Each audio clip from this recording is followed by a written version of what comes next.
I now convene the first meeting of our new stamp club. Oh, come off it, man. You can run for president again next time. Dear Tim and Moby, who was John Adams? Why was he so important? From Kelsey. John Adams was America's second president and one of the most influential founding fathers.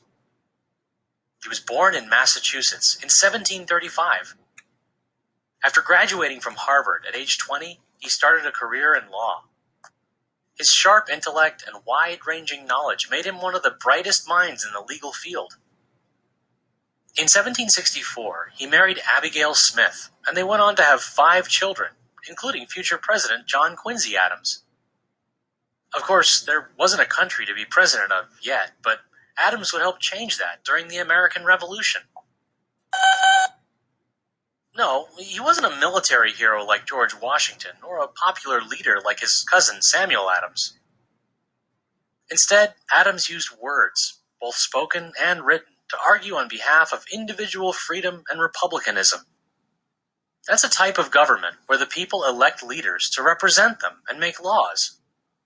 Adams made his first big splash by opposing the Stamp Act, which the British Parliament passed in 1765. No, it wasn't a tax on postage stamps. It was a tax on printed material, including newspapers, contracts, diplomas, even playing cards. In a series of newspaper essays, Adams argued that since the colonists had no representatives in British Parliament, Parliament couldn't tax them.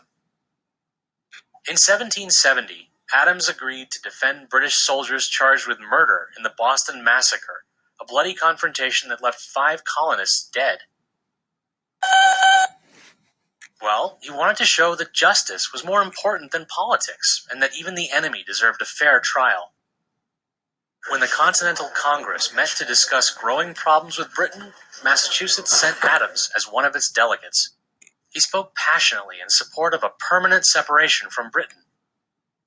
And after Thomas Jefferson wrote the Declaration of Independence, Adams played a pivotal role in convincing the other delegates to approve it, which they did on July 4th, 1776. During the Revolution, Adams served as a diplomat in Europe, and he eventually helped negotiate the peace treaty with the British. After the war, he became America's first ambassador to Great Britain. When Adams returned to the United States, he found himself swept up in the politics of his new home country. In the first presidential election in